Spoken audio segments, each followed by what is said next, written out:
Hey, what is up, everyone? Today we got a pretty unique story. It's narrated by Frederick Surrey. Get cozy and watch till the end, guys. There is a question that has echoed through the corridors of this hobby for decades now, whispered between lore enthusiasts and debated in the comment sections of 1,000 different forums.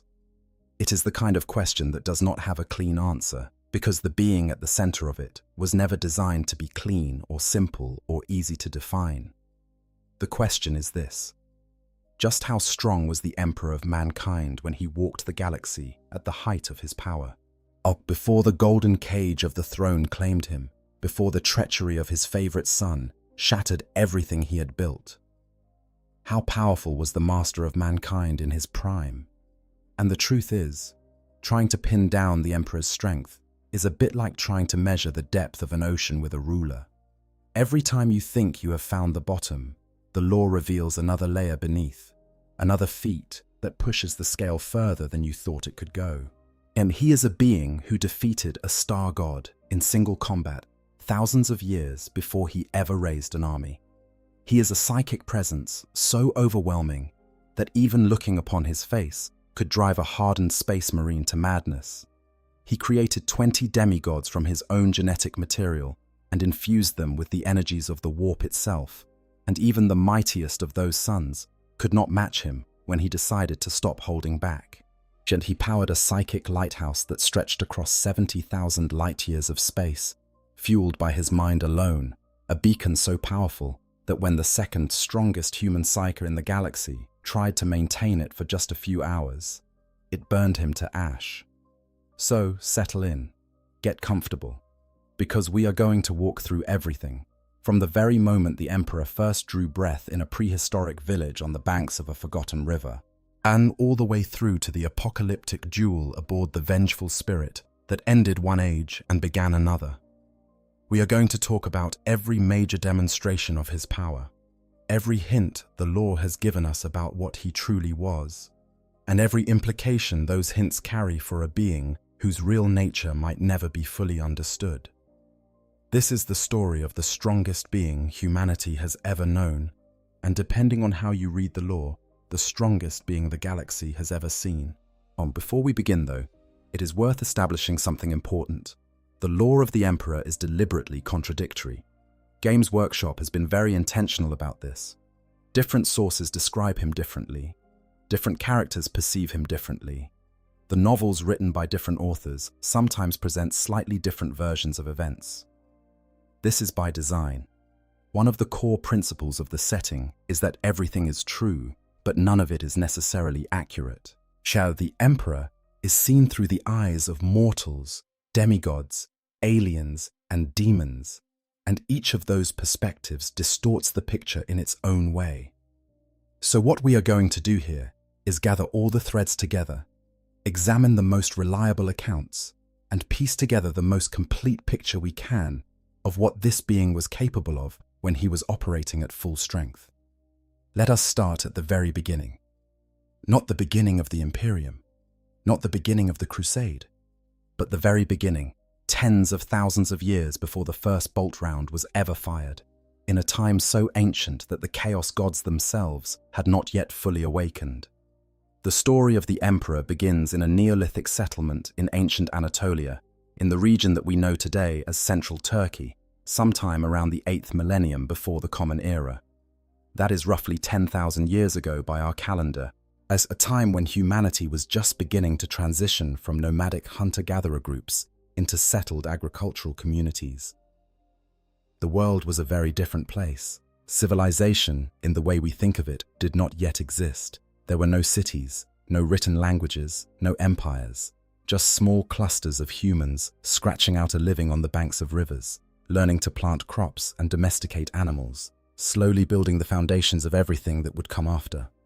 But even in this primitive age, there were those among humanity who possessed a connection to something beyond the physical world, the shamans. These were the first human psychers, men and women who could feel the currents of the warp flowing through all living things.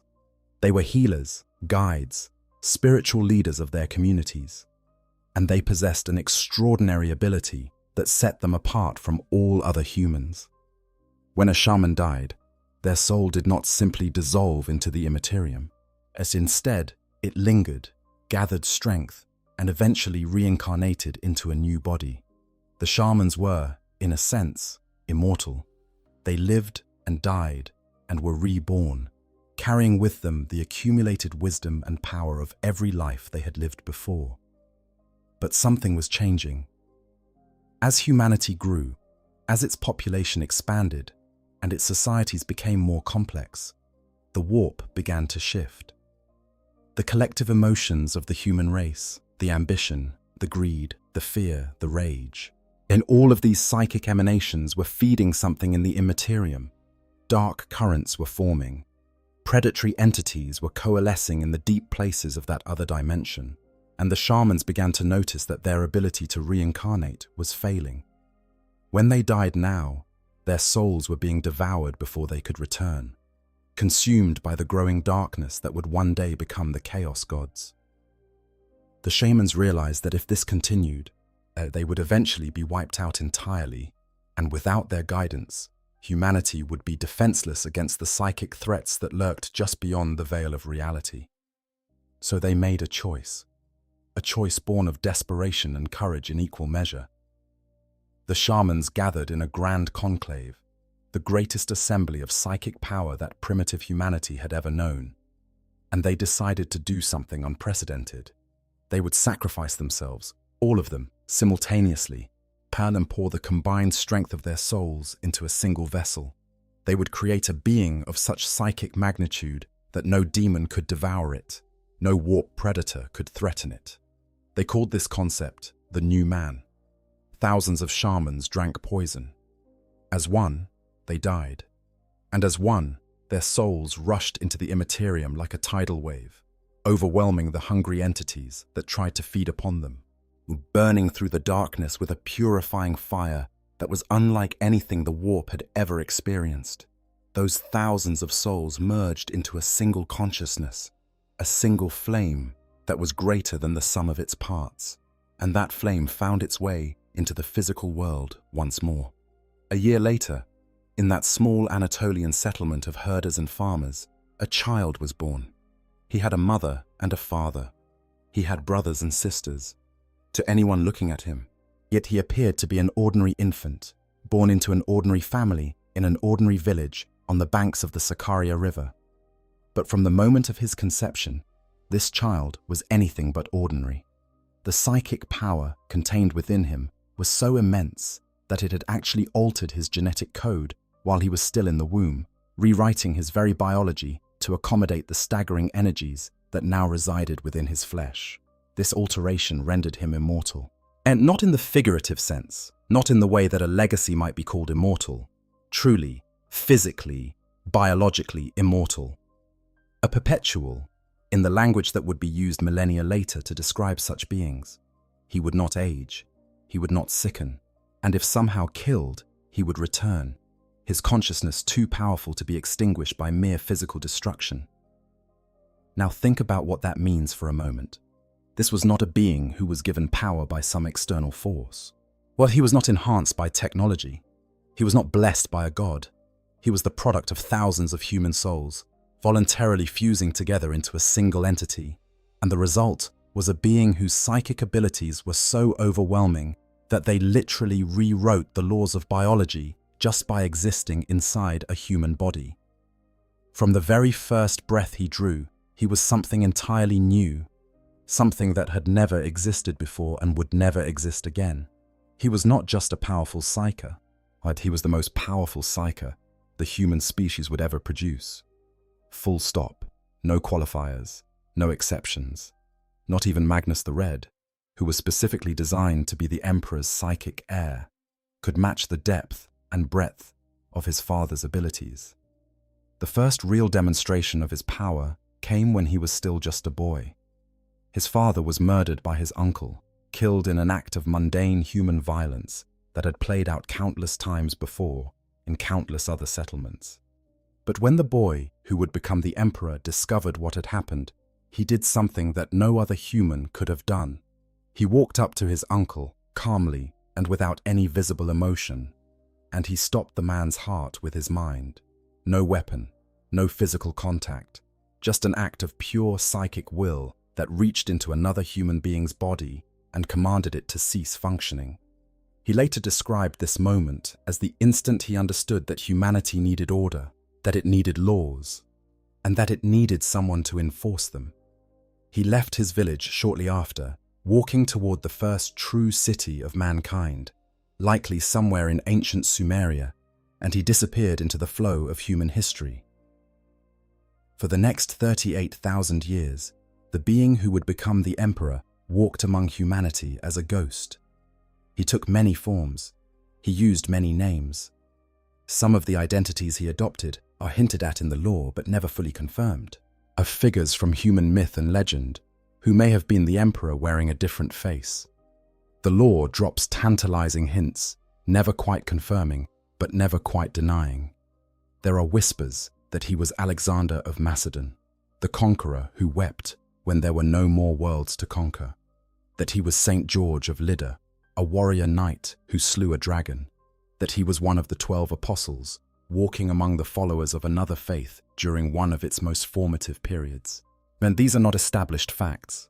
They are fragments of possibility, reflections of a being so old and so deeply woven into the fabric of human history that separating his influence from the natural course of events is essentially impossible. What we do know is what he was doing during all those millennia. He was watching. He was learning. He was mastering every discipline that human civilization developed, accumulating knowledge across every field of human endeavor. But he studied the sciences as they evolved from primitive observation to rigorous methodology. He mastered the arts of warfare as they progressed from Bronze Age shield walls to the development of gunpowder and beyond. He learned philosophy and governance, understanding how societies formed, how they grew, how they fell, and what forces drove them toward greatness or ruin. He practiced medicine, engineering, architecture, agriculture, diplomacy, espionage. As every skill that could possibly be useful in the vast undertaking he was planning, he acquired and perfected over the course of thousands of years of dedicated practice, and he was not passive during this time. Though he preferred to work from the shadows, the emperor did intervene in human affairs when he deemed it necessary. He used his ancient wisdom to spread efficient government where he could, to introduce better crop management and animal husbandry techniques to struggling communities, to seed technological innovations that would push humanity forward.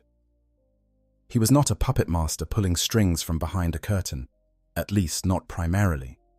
He was more like a gardener tending a vast and unruly field, occasionally pruning a branch here, planting a seed there, always with an eye toward the harvest he knew was coming. But most importantly, he was developing his abilities, and he was waiting, because the emperor could see the future, not with perfect clarity, not with the kind of certainty that would have made his later plans foolproof, but in broad strokes and shifting possibilities. He could perceive the branching paths of fate, and he could see where the greatest dangers lay. He knew that humanity was evolving toward becoming a fully psychic species, and he knew that this evolution, if it happened without guidance, would be catastrophic. Every new psyker born was a potential gateway for the entities of the warp to breach the barrier between dimensions. Without someone to guide humanity through this transition, the species would eventually tear itself apart, consumed by the same chaos that the shamans had sacrificed themselves to resist. So the emperor played the long game. He accumulated knowledge. He mastered every discipline that human civilization produced over the course of those 38,000 years. Science, or philosophy, warfare, governance, medicine, engineering, the arts. He experienced the rise and fall of every great civilization, watched empires bloom and wither, saw the best and worst of what his species was capable of. And all the while, his psychic abilities continued to grow, fed by the vast reservoir of spiritual energy that the shamans had poured into him at his creation, and honed by tens of thousands of years of practice and experience. But there is one event from this long period of observation that stands out above all others when we are talking about the emperor's raw power, and that is the day he fought a god. Not a demon, not a powerful warp entity, a god in the most literal sense the setting provides. Sometime during the medieval period on Terra, likely around the 11th or 12th century by our calendar, the Emperor encountered an entity of terrifying power. It was called the Dragon. And the legends that grew up around this encounter would eventually become the myth of St. George and the Dragon. But the truth behind the legend was far stranger and far more terrifying than any fairy tale. The dragon was almost certainly a shard of the Catan, known as Magla Droth, the Void Dragon, one of the ancient star gods that had ruled the galaxy millions of years before humanity even existed. The Satan were beings of almost incomprehensible power, entities that had fed on the energy of stars themselves, who had waged war across the cosmos during the ancient conflict known as the War in Heaven. Even a shard of such a being, a fragment of a shattered god, was a force that could lay waste to entire civilizations. The Void Dragon was specifically associated with technology and the manipulation of the material world. Its very presence influenced the development of machines and industry wherever it went. According to the accounts preserved in the lore, the Emperor fought this entity in single combat. The descriptions are vivid and dreamlike, filtered through layers of myth and memory. He appeared as a warrior knight in golden armor and a scarlet-plumed helmet, riding a charger of midnight black, wielding a lance of purest silver from which flew a banner depicting a soaring eagle grasping a bolt of lightning. The dragon was described as a creature that was half-crawling beast with talons like scythe blades and half-loathsome bird, with an immense scaled head, a tail 20 meters long, scales that rippled like liquid mercury, and the light of devoured stars shining in its breast. The battle was ferocious. The dragon was ancient beyond measure, a being that had existed since the earliest epochs of the galaxy. But the Emperor prevailed. He found a weakness beneath the creature's wing. He struck true with his blade and bound the helpless dragon with his banner. He could not destroy it. He stated as much. Even the Emperor, with all his power, could not kill a shard of a Catan. But he could imprison it. And so he did, transporting the defeated entity to Mars and sealing it in a prison deep beneath the surface, in a place that would later become known as the Noctis Labyrinth. Now consider what this tells us about the Emperor's power in his prime. Yet the Satan were among the most powerful entities in the entire galaxy. They had eaten stars. They had waged war against the Old Ones, a species so advanced that they had mastered the warp itself and created entire races as weapons. And a single shard of one of these star gods, the Void Dragon no less, one of the most powerful Satan that ever existed, was defeated in personal combat by the Emperor of mankind. This was not a battle won through trickery or technology. This was a physical, in a spiritual confrontation between two beings of enormous power, and the Emperor won. But he did not simply defeat the dragon and walk away. He turned his victory into a strategic asset that would serve his plans for millennia to come. By imprisoning the Void Dragon beneath Mars, the Emperor ensured that the entity's unconscious psychic influence would seep into the inhabitants of that world, subtly guiding their development toward a civilization obsessed with technology and machinery. But this influence would eventually give rise to the cult mechanicus, the religion of the machine that the people of Mars built around their instinctive reverence for technology. An instinct that had been planted in them, unknowingly, by a sleeping god that the Emperor had chained beneath their feet thousands of years before they ever lit their first forge. When the Emperor finally revealed himself to the galaxy and began his conquest, Mars and its technological priesthood would become one of the foundational pillars of his Imperium, all because of a battle fought in the medieval period and a prison built in the deep places beneath a red planet. That is not just strength. That is strength combined with a strategic vision that operates on a timescale of millennia. The Emperor was not merely the most powerful psyker humanity had ever produced. He was also, arguably, the most dangerous mind the galaxy had ever contained. Yet a being who could think in terms of 10,000-year plans, who could fight a star god at dawn and use the aftermath to engineer the rise of an entire civilization that would serve his purposes thousands of years later. His power was not just the fire that burned within his psychic soul. It was the intelligence that directed that fire, that channeled it, that turned every victory into a foundation for the next phase of his incomprehensibly vast design. And yet, even with all of that power, even with the psychic might of 1,000 shamans burning in his soul, and the accumulated wisdom of 38,000 years of human history at his fingertips, the Emperor knew it was not enough. He needed more, and so he went looking for it in the most dangerous place in existence. Sometime during the dark age of technology, long before the warp storms of the Age of Strife cut humanity's worlds off from one another, the being who would become the Emperor traveled to a planet called Molech. He did not go alone. He brought with him several of his fellow perpetuals, those rare immortal humans who shared his inability to truly die. Among them was a woman named Olivia Soreka, whose account of what happened on Molech has provided some of the most revealing clues we have about the source of the Emperor's power. On Molech, they found a gateway, not a mechanical device, not a piece of technology left over from some forgotten age. A portal into the warp itself, at a doorway that opened directly into the realm of chaos, and the Emperor, without hesitation, walked through it.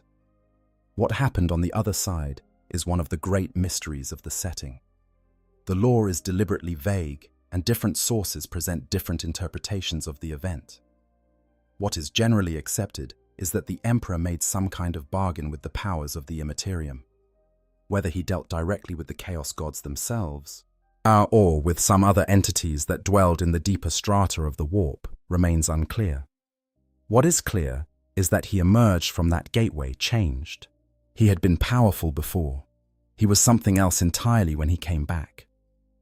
According to the Primarch Horus, who later retraced his father's steps through the same gateway during the heresy, the Emperor gained godlike powers on the other side. The specific knowledge he obtained appears to have been the understanding necessary to create the Primarchs, those 20 superhuman demigods who would later serve as the generals of his great crusade.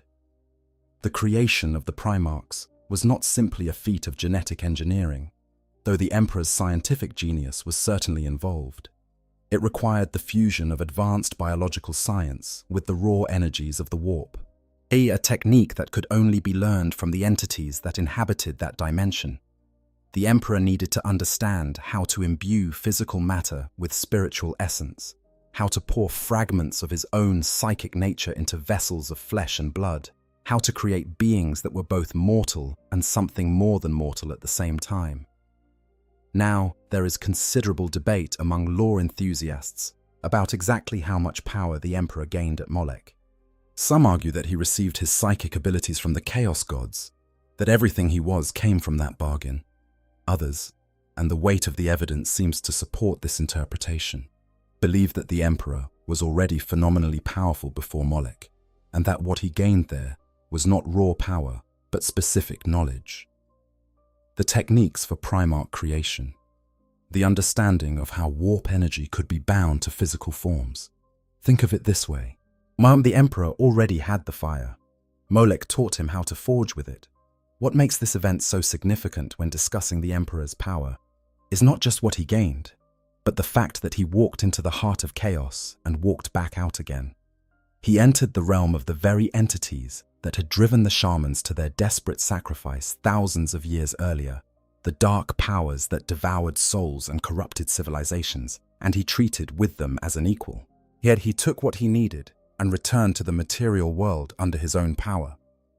The Chaos Gods, for all their might, could not stop him, could not corrupt him, could not hold him. He was, in the most literal sense, their antithesis. The demons of the warp would come to call him the anathema, the embodiment of everything they feared and hated, and that title was not given lightly. It was earned in the depths of their own domain, when a mortal man walked into hell and took what he wanted. Let us pause here and appreciate the full weight of what the title anathema means. The Chaos Gods are, within the context of the setting, among the most powerful entities in existence. They are infinite in scope, born from the collective psychic emissions of every sentient being that has ever lived, and they inhabit a dimension where thought is reality and will is power. They have existed for millions of years. They have consumed civilizations, corrupted entire species, and bent the fabric of reality to their whims. They consider the mightiest mortal warriors to be insignificant insects, beneath their notice, unless those insects can be useful as pawns or playthings.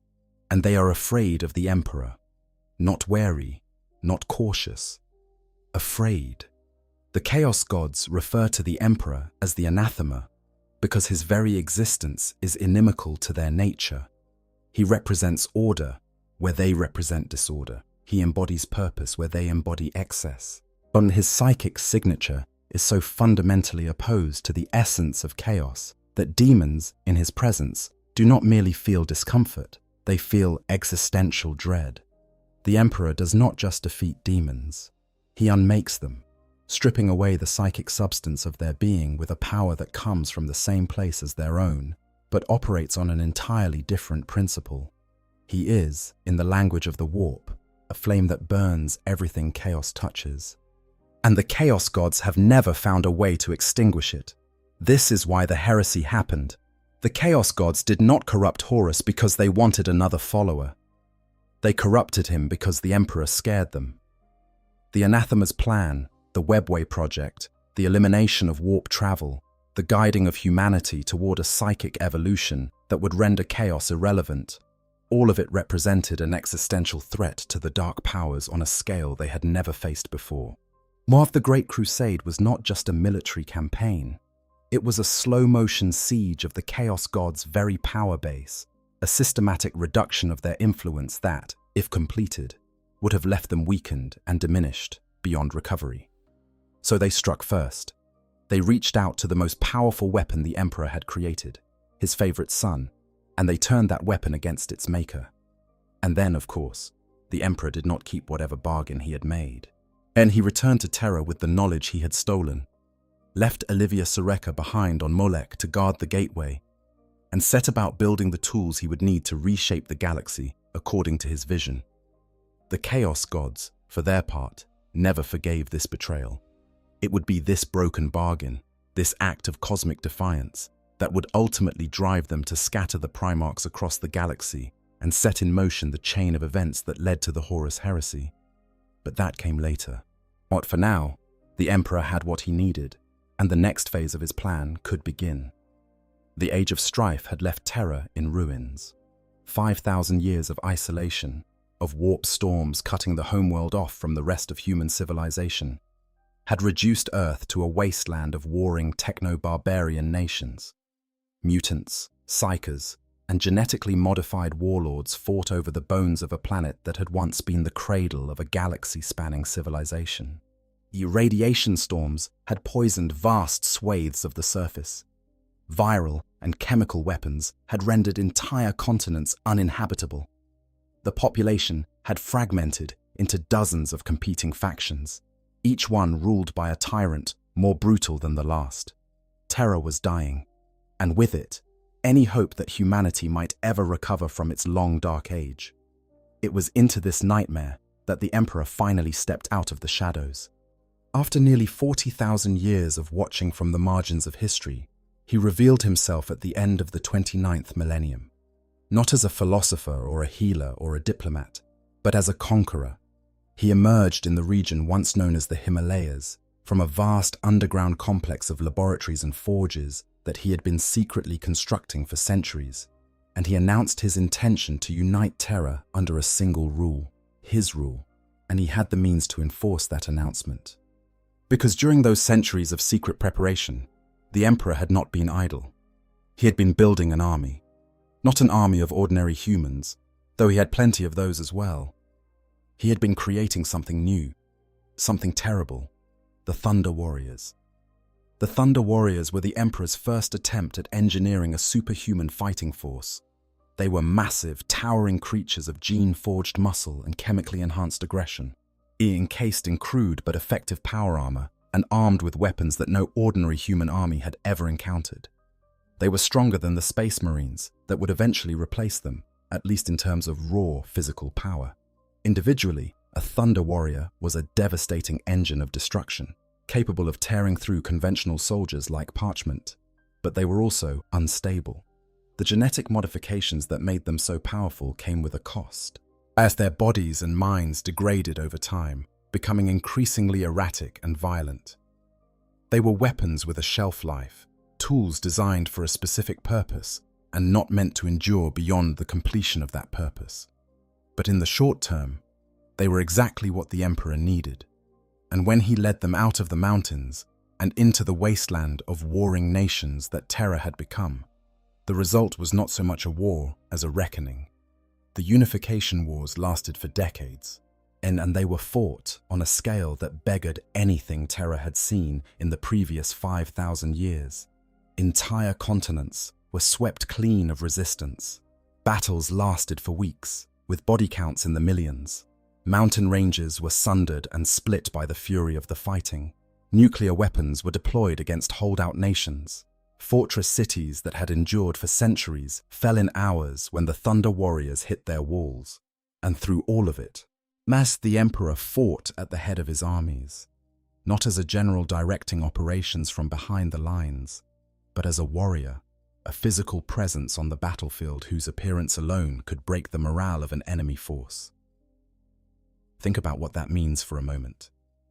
This was a being who had lived for nearly 40,000 years, who possessed the psychic might to extinguish a star and the strategic brilliance to plan campaigns that spanned millennia. And he personally led charges against enemy fortifications. He waded into the thickest fighting, golden armor streaked with the blood of his enemies, his flaming sword carving through anything that stood in his path. He was a figure of awe and terror in equal measure, a living embodiment of the future he intended to build, and to stand against him on the field of battle was to stand against the tide of history itself. His psychic abilities were as much a weapon as his sword during these campaigns. He could project his consciousness across the battlefield, reading the intentions of enemy commanders before they had finished forming their orders. He could reach into the minds of his opponents and shatter their resolve, turning confident warriors into trembling wrecks with a thought. On more than one occasion, he simply stopped the hearts of enemy leaders who refused to surrender, ending battles without the need for further bloodshed. He could manipulate the environment around him, raising barriers of psychic force to shield his soldiers from incoming fire, or unleashing bolts of lightning from his hands that struck with enough force to destroy armored vehicles. He could sense the presence of psykers in the enemy ranks and neutralize them before they could bring their own powers to bear.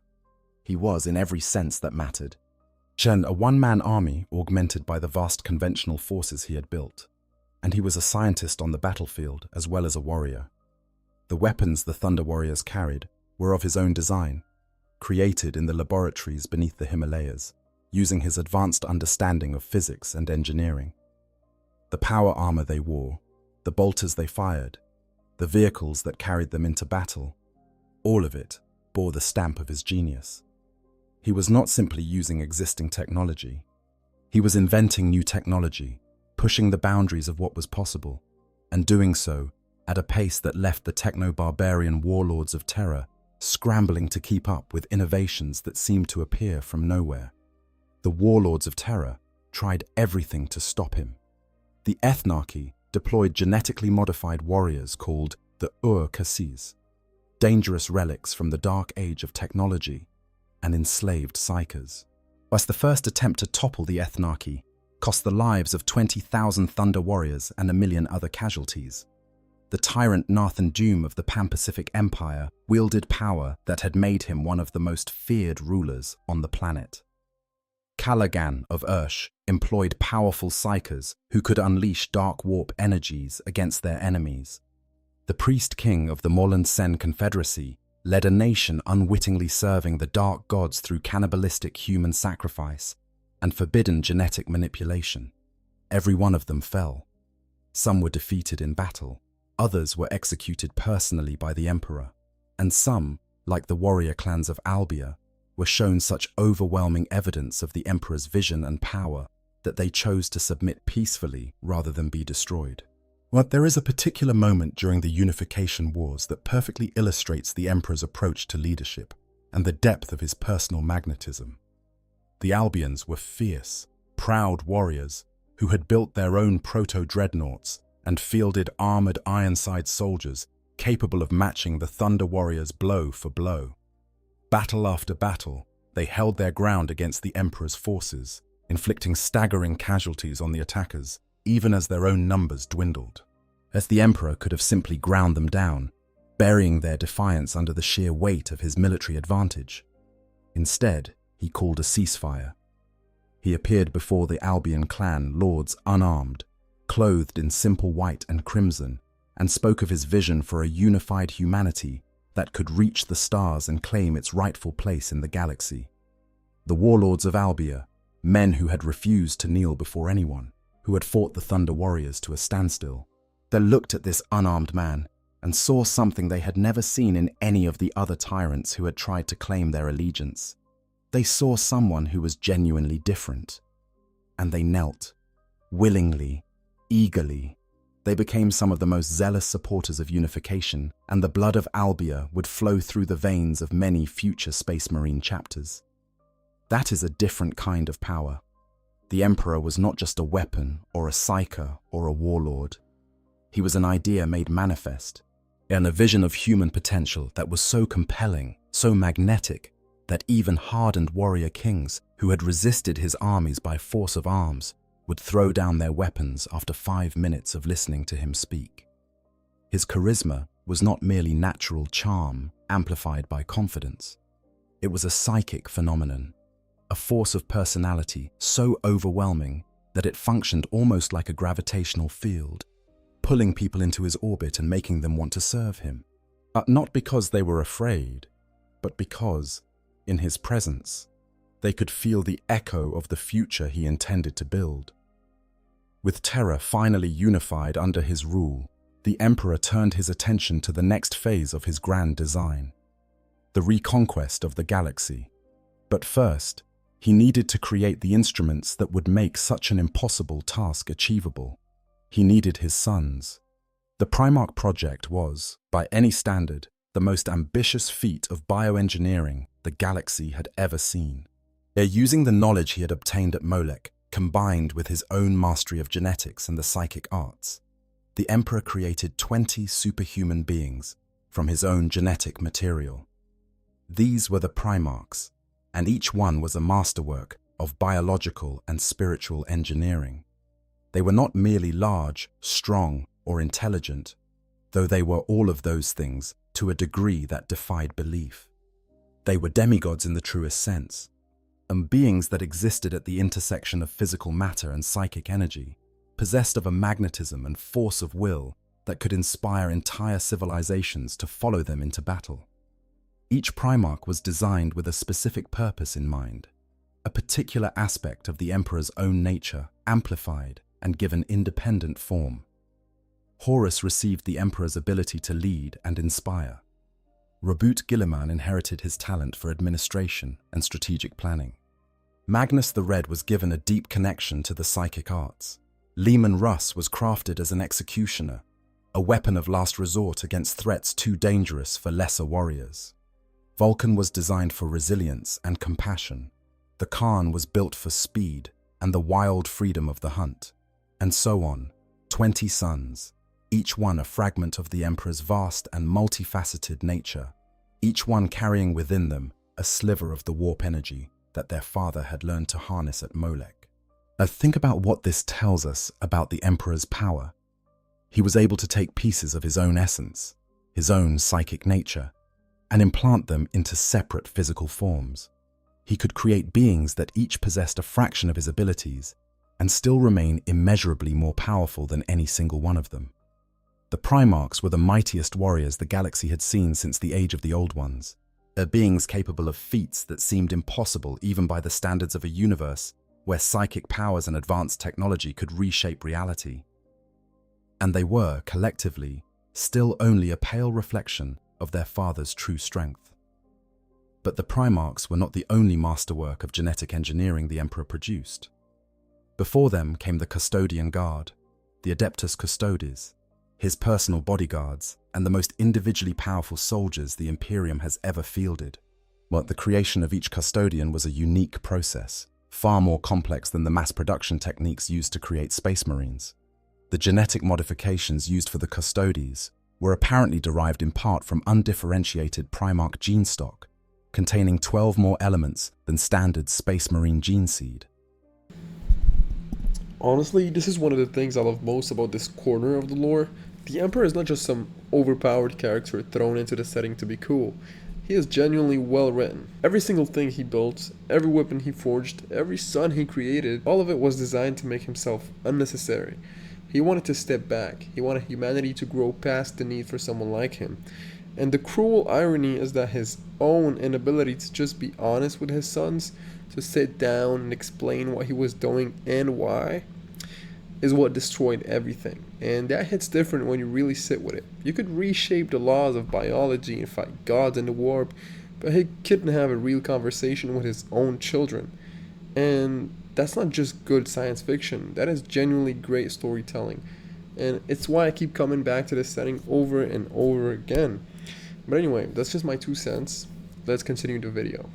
Each custodian was handcrafted, individually tailored, up to the Emperor personally overseeing the process that transformed a human child into one of the golden warriors who would stand sentinel over his throne.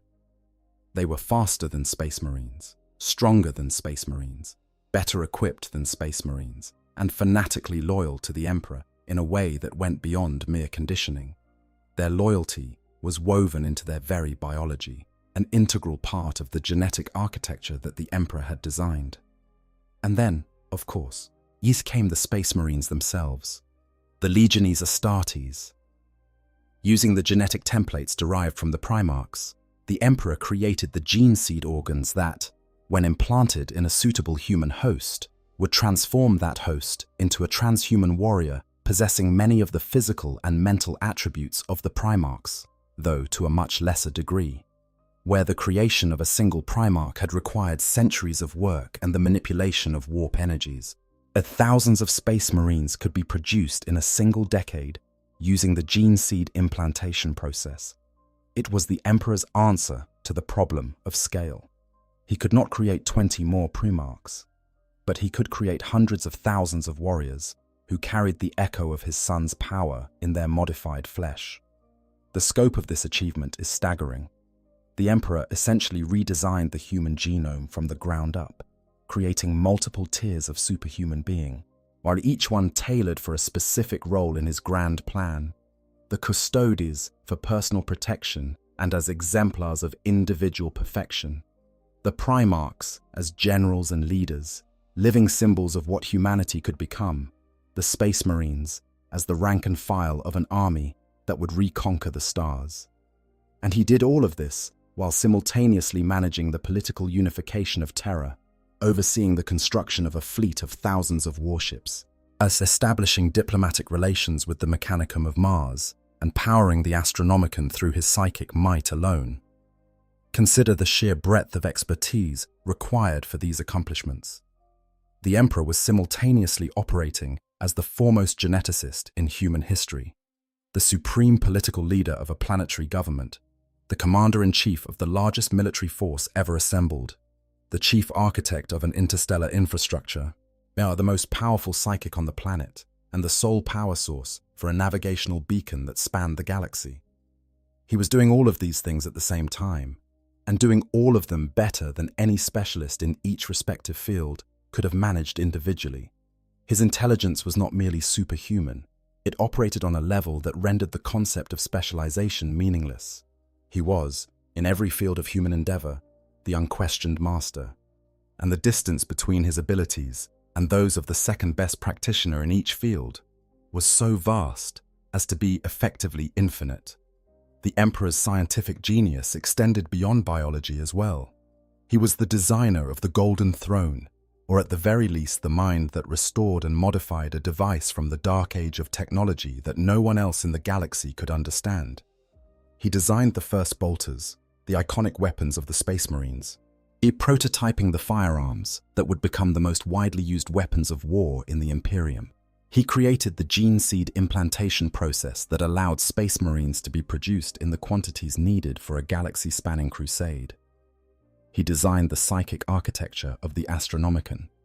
He engineered the process by which astropaths were soul-bound, their minds shielded from demonic possession by a tiny fragment of his own psychic power seared into their consciousness. Every one of these innovations would have been a career-defining achievement for any other scientist or engineer. The Emperor produced them as side projects, while pursuing objectives that made even these marvels seem modest by comparison. That last point deserves special attention. The Astronomicon was one of the Emperor's earliest and most important creations. It's a psychic beacon of unimaginable power that he projected into the warp to serve as a navigational reference point for spacecraft traveling through that dimension.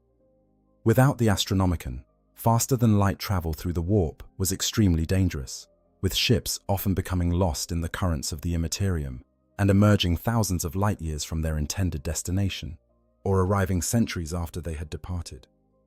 With the Astronomicon, navigators could plot reliable courses through the warp, dramatically reducing travel times and making the kind of galaxy-spanning empire that the Emperor envisioned actually feasible. And here is the thing that really underscores the scale of the Emperor's psychic power. He powered the Astronomicon himself, alone. Through sheer force of will, he projected a beam of psychic energy that could be detected from nearly 70,000 light-years away. And across the vast majority of the Milky Way galaxy, he did this continuously, without interruption, while also managing all of his other responsibilities. When the Astronomicon was later maintained by a choir of 10,000 specially selected psychers, with up to 1,000 of them dying every single day from the strain of channeling even a fraction of the energy required, the beacon still did not burn as brightly as it had when the Emperor powered it alone. And when Malkador the Sigillite, the second most powerful human psyker in the galaxy, and one of the most formidable minds the species had ever produced, took over the Astronomicon for just a few hours, while the Emperor went to confront Horus, the effort burned Malkador to ash, reduced him to nothing but dust and memory. A few hours of doing what the Emperor had done for decades, without apparent strain. That single comparison tells you more about the Emperor's psychic power than any list of feats or abilities ever could. While Malkador was not some minor talent, he was the Sigillite, the Regent of Terror, a psyker of such extraordinary ability that he could reshape reality with a thought. He could erase memories from Primarchs. He could manipulate the flow of time. He was ancient, experienced, and formidable in ways that most humans could not begin to comprehend. And the Astronomicon killed him in hours. The Emperor ran it as a background process. Now, with his armies assembled, his sons created, his fleet constructed, and his beacon burning in the warp, the Emperor launched the greatest military campaign in human history, the Great Crusade. It was an undertaking of almost incomprehensible scale, a galaxy-spanning war of reconquest that would bring thousands of lost human worlds back under the banner of the Imperium over the course of approximately 2 centuries. Hundreds of thousands of space marines, organized into 20 legions, each bearing the genetic legacy of their Primarch progenitor, spearheaded the advance. Behind them came millions upon millions of Imperial army soldiers, vast fleets of warships, cohorts of titans that strode across alien worlds like walking cathedrals of war. And at the head of it all, for the first century of the Crusade at least, was the Emperor himself. The Great Crusade era represents the absolute peak of the Emperor's active military power. During this period, he was not yet chained to the Golden Throne. Yet he was not yet divided between the demands of the Webway project and the management of an interstellar empire. He was free to walk the stars, to lead his armies in person, to bring the full weight of his psychic and physical abilities to bear against whatever enemy stood before him. And the feats he accomplished during this period are nothing short of breathtaking. He personally led the campaigns that reunified the Sol system after the unification of Terra, as driving alien enslavers from the moons of Saturn and Jupiter and bringing the human populations there back into the fold. He oversaw the integration of Mars and its mechanicum into the Imperium, a diplomatic achievement that required him to convince an entire planetary civilization of tech priests that he was the physical manifestation of their machine god, the Omnissiah. Whether or not this was technically true, the Emperor played the part with such conviction and demonstrated such an intimate understanding of technology that the Mechanicum accepted him without question, pledging their vast industrial resources and arcane technical knowledge to his cause. He found his scattered Primarchs one by one, scattered across the galaxy by the Chaos Gods during their gestation, and brought them into his service. Each rediscovery was a moment of profound significance, as a reunion between father and son that reshaped the dynamics of the Crusade. Some Primarchs were found ruling prosperous worlds as benevolent kings. Others were discovered as brutal warlords who had conquered their adoptive homeworlds through sheer force of arms. A few had been broken by their circumstances, their minds scarred by hardship and isolation. The Emperor accepted all of them, gave each one command of a Space Marine Legion, and set them loose upon the galaxy with instructions to bring every human world they found into the Imperium. Each finding was also a demonstration of the Emperor's unique relationship with his sons. These were not ordinary reunions. The Primarchs were beings of enormous psychic presence themselves, demigods whose mere arrival on a world could reshape its political and cultural landscape within a generation. Yet every single one of them, upon meeting the Emperor for the first time, this recognized something in him that transcended their own considerable power.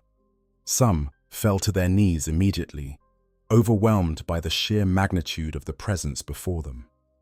Others required more time, but all of them eventually acknowledged that this was their creator, their progenitor, and that his power and vision dwarfed their own. Even Angron, the Primarch most damaged by his upbringing and the least inclined to accept authority, felt the weight of the Emperor's will upon him like the gravity of a star. The Emperor's ability to perceive and interact with each Primarch differently was itself a remarkable demonstration of psychic finesse. He did not merely appear the same to everyone. His psychic aura adapted to the perceptions and expectations of whoever was looking at him, presenting him in the form most likely to inspire trust, awe, or obedience. To warrior Primarchs, he appeared as the ultimate soldier. To scholars, he seemed the supreme academic. To builders and administrators, he was the consummate planner. This was not deception in the usual sense. It was a reflection of the fact that the Emperor contained multitudes, that he truly was all of these things simultaneously, and that his psychic nature allowed each observer to see whichever facet of his character resonated most strongly with their own. But it was in battle that the Emperor's personal power was most dramatically displayed. There are numerous accounts from the Great Crusade era of the Emperor taking the field in person, and in every single one, his presence transforms the battle. He was not just a powerful combatant, though he was certainly that. He was a force of nature. Space Marines who fought alongside him described the experience as overwhelming, like standing in the shadow of a sun that burned with the light of human potential itself.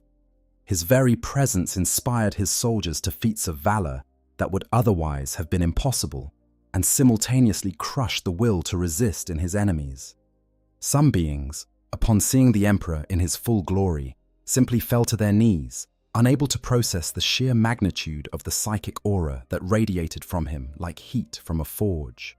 While the Ullanor Crusade stands as perhaps the defining military engagement of the Great Crusade era, and one of the clearest demonstrations of the Imperium's power at its zenith. The campaign was launched against the most massive Orc empire the Imperium had yet encountered, an interstellar dominion spanning a dozen worlds under the rule of the overlord Urlak Urg.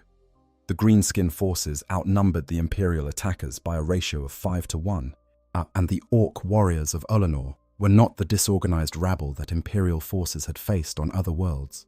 They were organized, well-equipped by Orc standards, and led by a warlord whose sheer size and physical power made him a threat to anything short of a Primarch.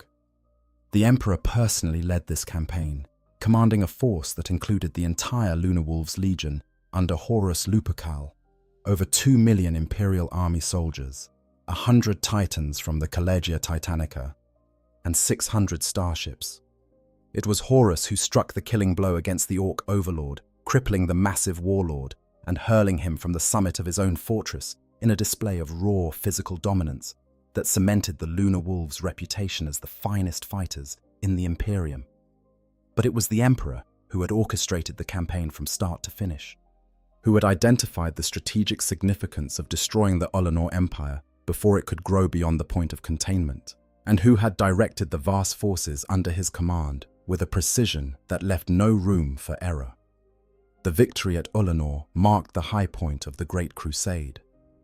In its aftermath, the Emperor declared a great triumph, a victory celebration on a scale that the galaxy had never seen.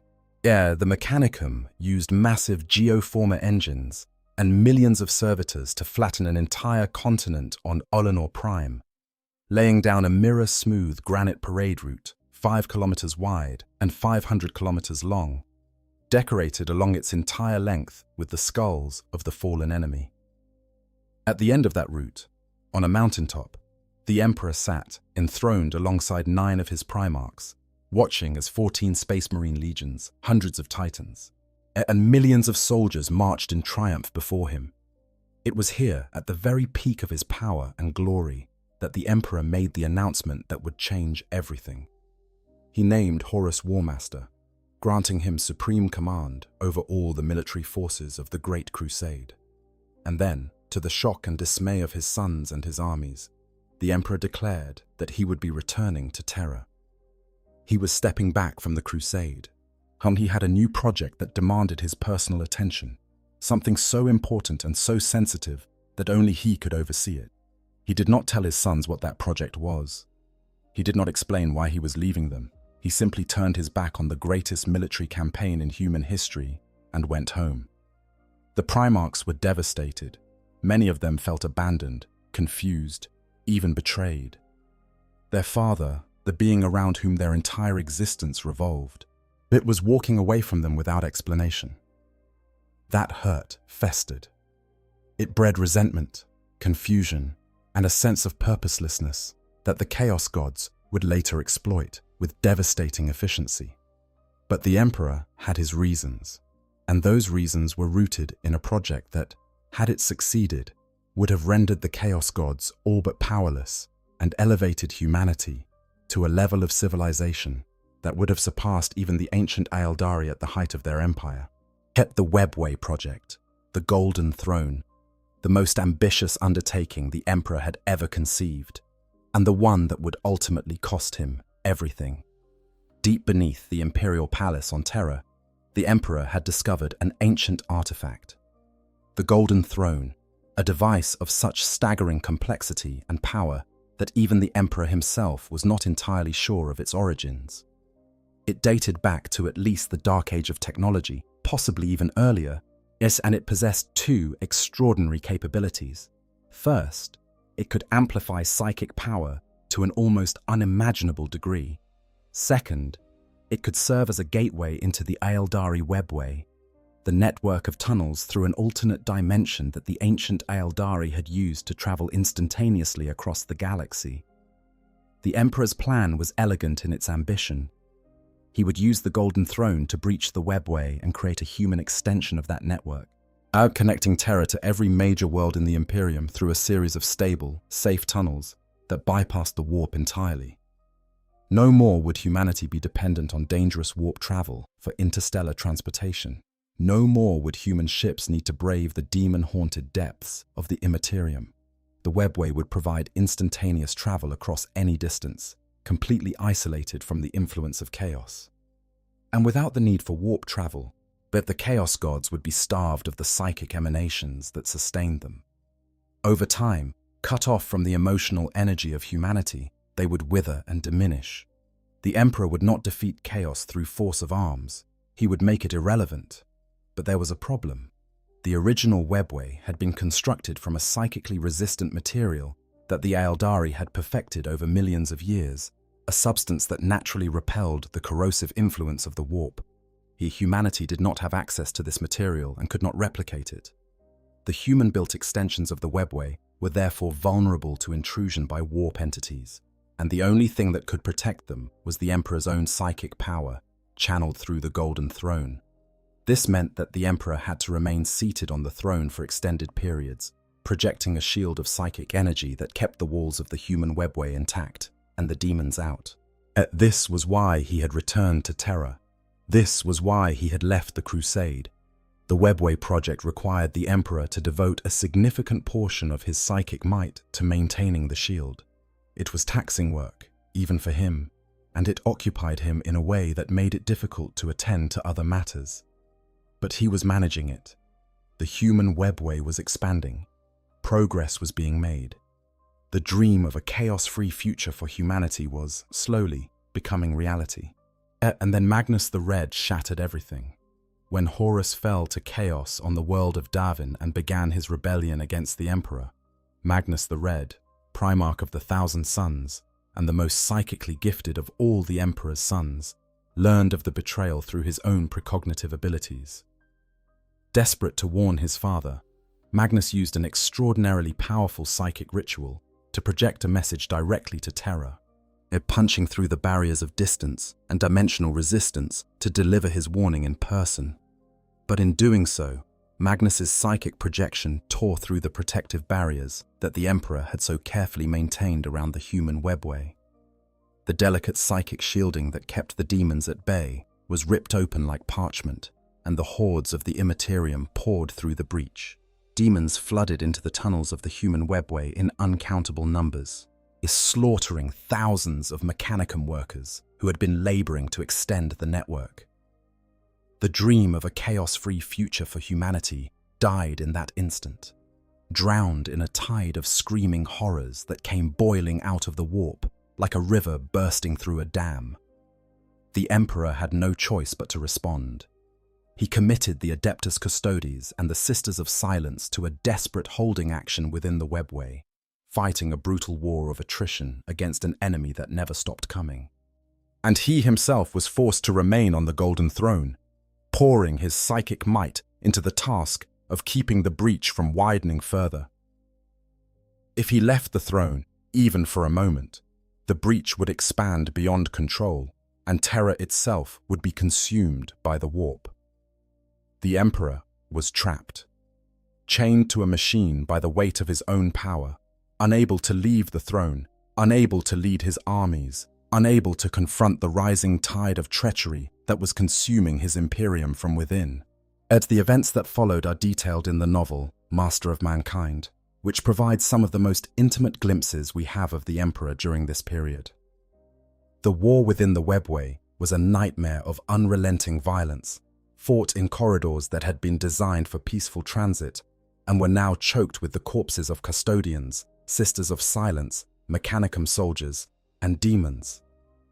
The Emperor directed the defense from the throne, sending psychic instructions to his forces and occasionally intervening directly when the situation demanded it.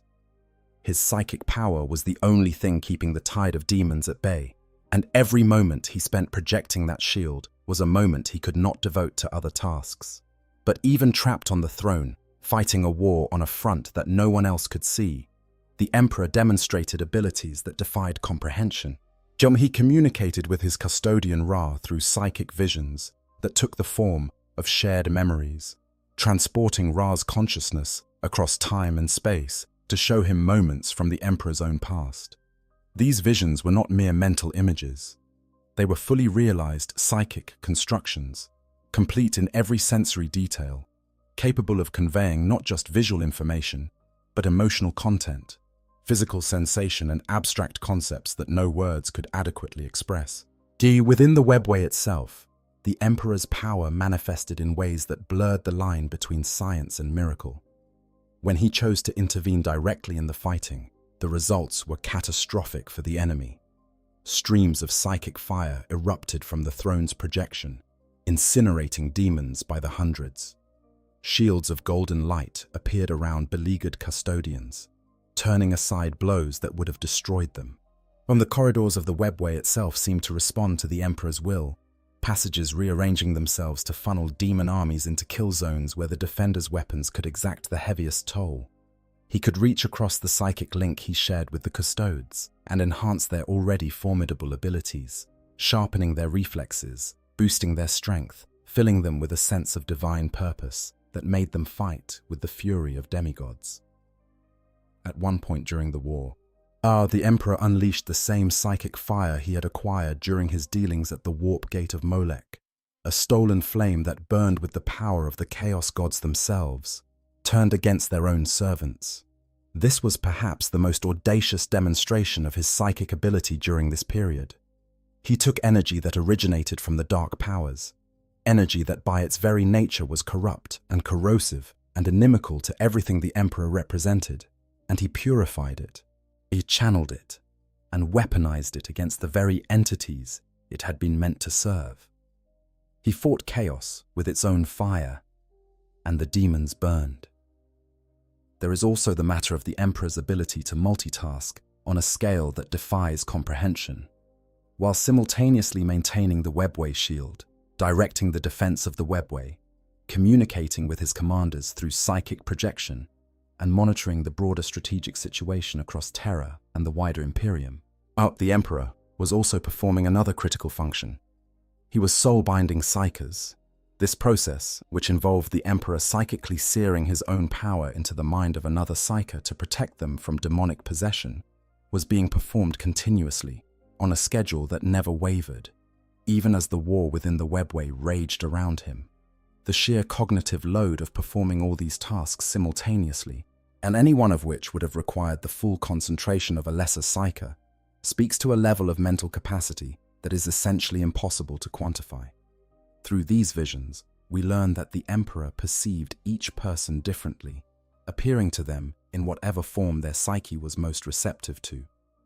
To some, he appeared as a golden giant in magnificent armor. To others, a kindly old man. To the Sisters of Silence, whose pariah nature made them immune to psychic effects, and he appeared as he truly was, a simple man in golden armor, his ageless face contorted in perpetual agony, his mouth open in a silent scream of pain from the effort of maintaining the webway shield. This is one of the most chilling details in the lore. Even the Emperor, with all his power, was suffering tremendously from the burden he carried. The throne was not a seat of power. It was an instrument of torture that only his inhuman will allowed him to endure. The war within the webway also introduced us to one of the most terrifying entities the Emperor ever faced, a demon so ancient and powerful that even the master of mankind was reluctant to confront it directly. This was the demon created from the very first murder in human history, a being of primordial malice that had fed on the blood guilt of humanity's original sin for tens of thousands of years. It stalked the corridors of the webway like a predator, picking apart the Imperial defenses piece by piece, avoiding direct confrontation with the Emperor, but steadily wearing down his forces through attrition and terror. The fact that the Emperor considered this entity a significant threat speaks volumes about its power, and, by extension, about the scale of dangers that the Emperor routinely dealt with. Eventually, the Imperial forces were overwhelmed. The webway could not be held. Yet the Emperor made the agonizing decision to abandon the project entirely, ordering his surviving forces to retreat through the portal and back into the Imperial palace. The portal was sealed, but only the Emperor's psychic power could keep it shut. If he ever left the throne, the portal would reopen, and Terra would be flooded with demons. The dream of the webway was dead. The Emperor's greatest plan, the one that would have saved humanity from chaos forever, had been destroyed. And now he was shackled to the device that had been meant to set humanity free. The Primarch Vulcan arrived in the throne room during this period, and, at the Emperor's direction, installed the Talisman of 7 Hammers, a device that functioned as a dead man's switch. If the Golden Throne ever truly failed, if the Emperor's power ever faltered completely, the talisman would detonate with enough force to destroy not just the Imperial Palace, but the entirety of Terra. It was the Emperor's final insurance policy, his way of ensuring that if everything else failed, the Chaos Gods would not be able to claim the human homeworld as a prize. The very existence of this device tells you everything you need to know about the Emperor's pragmatism and his understanding of the stakes involved. He was willing to destroy his own world, the world he had spent 40,000 years protecting, rather than let it fall to the enemy. But the war was not yet over. Yeah, the Horus heresy was accelerating, the traitor legions closing in on Terra like a noose tightening around a throat, and the Emperor, trapped on his throne, could do nothing but wait and prepare for the moment when he would have to choose between the shield that protected Terra from the warp and the battle that would determine the fate of humanity. That moment came during the Siege of Terra, the climactic battle of the Horus heresy, when the forces of chaos descended upon the homeworld of humanity in a cataclysm of fire and blood and madness that would reshape the galaxy forever. The Siege of Terra was the largest battle in the history of the Imperium, a conflict so vast and so violent that it nearly destroyed the planet. Traitor space marines from 9 legions, supported by demon hordes, corrupted titans, and the combined military might of Horus's rebel empire, assaulted the Imperial Palace in wave after wave of relentless fury. The defenders, led by the Primarchs Rogel Dawn, Sanguinius, and Jagatai Khan, fought with the desperation of beings who knew that there would be no retreat, no second chance.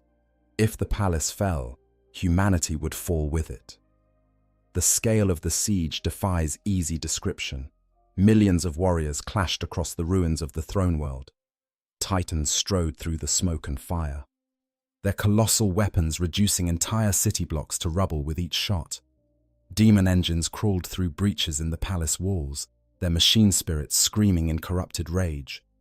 Blood ran in rivers through the gutters of cities that had stood for millennia. The very air was thick with psychic static, the combined emanations of so much death and fury and despair, creating a psychic maelstrom that drove lesser minds to madness.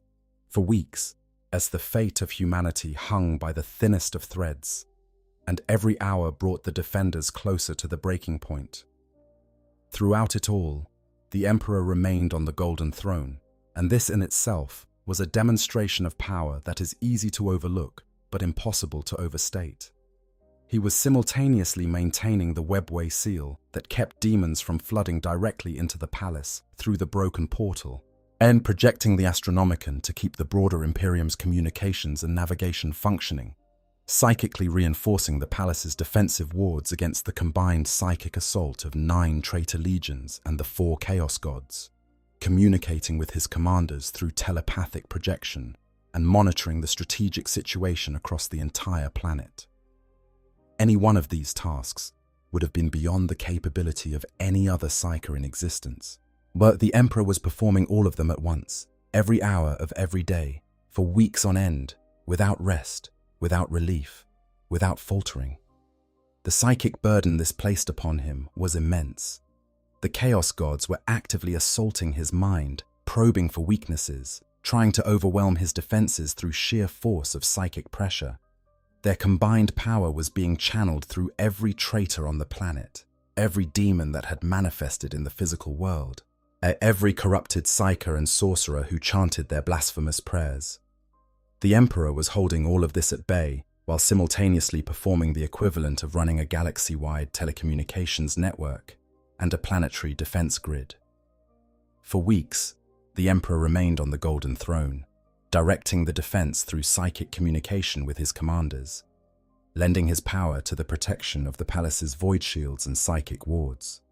But as the siege dragged on and the situation grew more desperate, it became clear that the war would be decided not by the armies battling in the rubble of the palace, but by a confrontation between 2 individuals, the Emperor and his fallen son.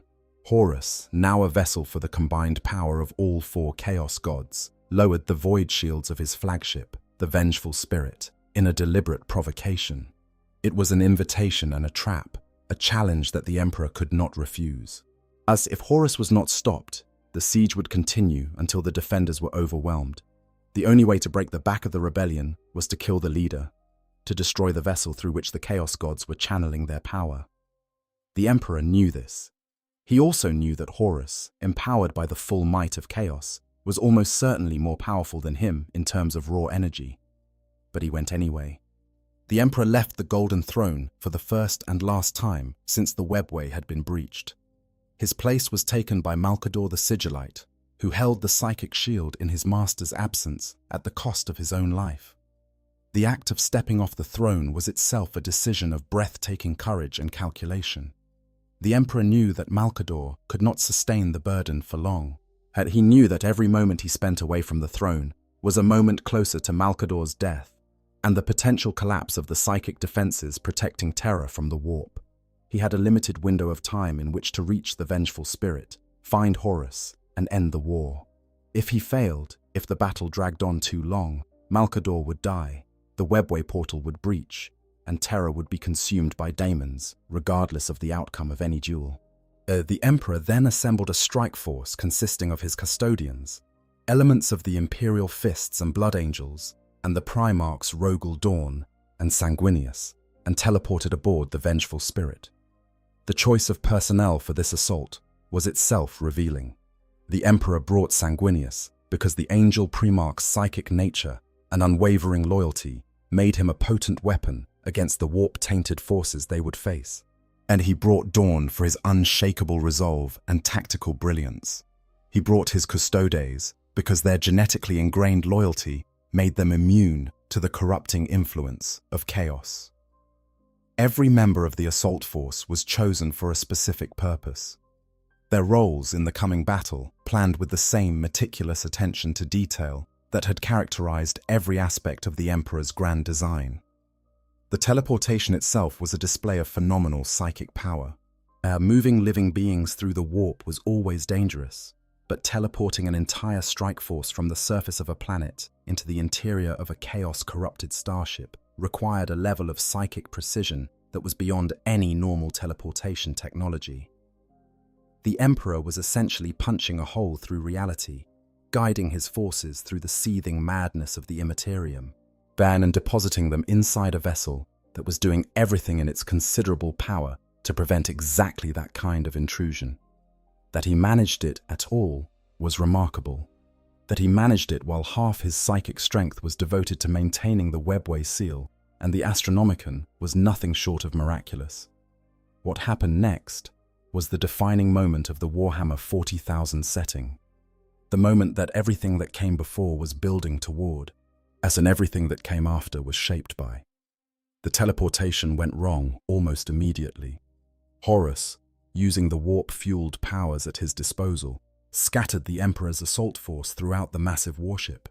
Squads of space marines, custodians, and individual heroes found themselves isolated in corridors that no longer obeyed the normal laws of physics, in chambers that existed partially in the warp and partially in real space, trapped in a nightmare labyrinth of Horus's making.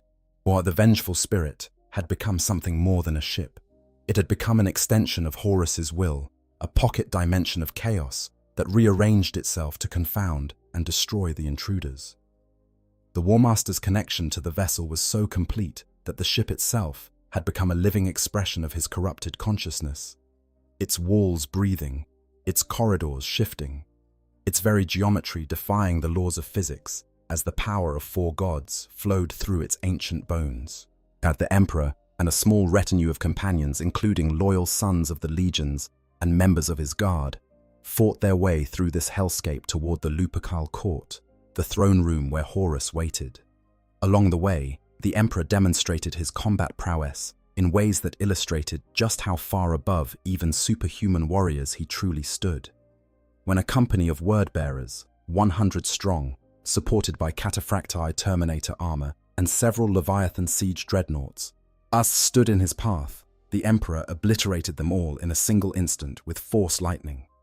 100 traitor space marines, including some of their heaviest and most durable war machines, reduced to nothing in the time it takes to blink.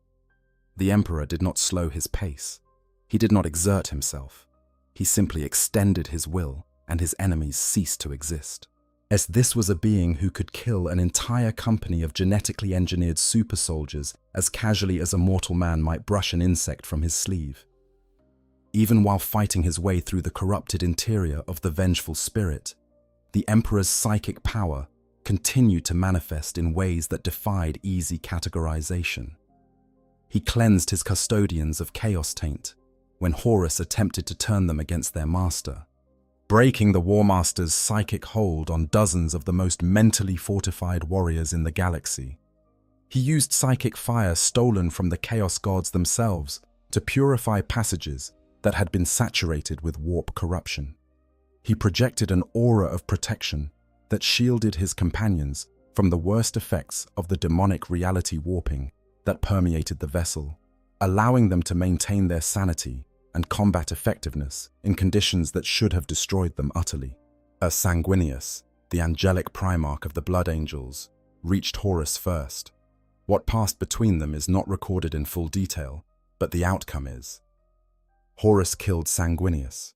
The most beloved of all the primarchs, the winged angel of the Emperor's court, was strangled to death by his corrupted brother. Some accounts say that Sanguinius managed to inflict a wound on Horus before he died, a small crack in the War Master's armor that would later prove significant. As others say, the angel's death was what finally shattered whatever emotional restraint the Emperor had been maintaining, what showed him once and for all that the son he had loved was gone, consumed entirely by the darkness he had embraced. When the Emperor finally entered the throne room of the vengeful spirit, he found Sanguinius's body lying at Horus's feet. The War Master, swollen with the power of 4 gods, stood amid the wreckage of his own court like a dark mirror of everything the Emperor had tried to build. He was massive, radiating a malevolent power that distorted reality itself. His armor crawling with the sigils of chaos, his eyes burning with an intelligence that was no longer entirely his own. Horus had become the avatar of chaos undivided, the single point through which the combined will of Khorne, Tzientch, Nurgle, and Slaanesh was being focused upon the material world. But the duel between the Emperor and Horus, as described in The End and the Death trilogy by Dan Abnett, is one of the most extraordinary pieces of fiction Games Workshop has ever produced. It is a battle that takes place simultaneously in the physical world and in the warp, across multiple dimensions and multiple moments in time. The combatants do not simply trade blows with sword and fist, though they do that as well. They fight across the full spectrum of existence, clashing in the psychic realm and in the spiritual realm, in dimensions of reality that mortal minds cannot perceive. Their first clash shook the infinite dimension that the Lupercal court had become, shattering the darkness. They fought with such speed and power that the onlookers, hardened warriors all, could not perceive or hear the combat. Stepping too close to the duel would mean annihilation, the concentration of power surrounding the two combatants being comparable to the core of a dying star.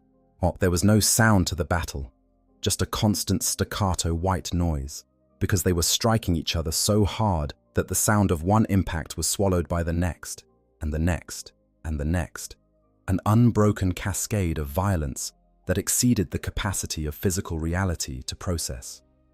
The Emperor struck with the power of a blazing supernova, but Horus was mightier.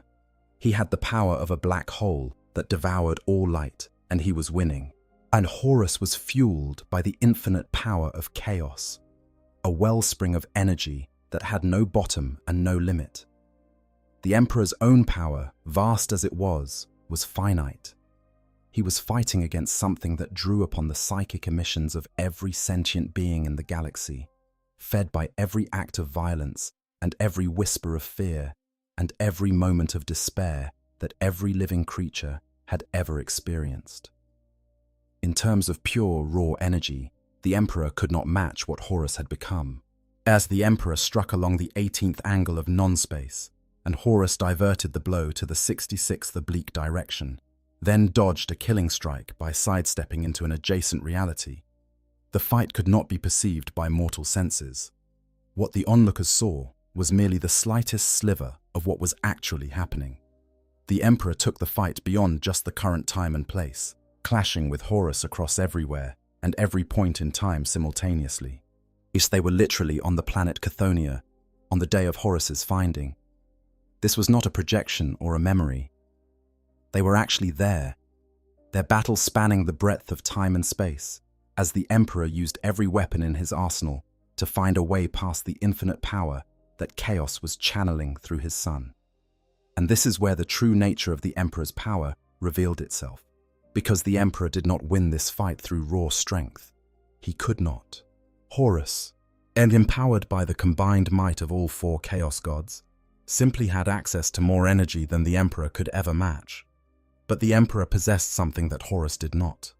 Something that the Chaos Gods, for all their infinite malice and cunning, could not replicate or corrupt. He possessed the ability to love, to care, to feel grief for what had been lost, and determination to protect what still remained. The Emperor's victory over Horus was not a triumph of force.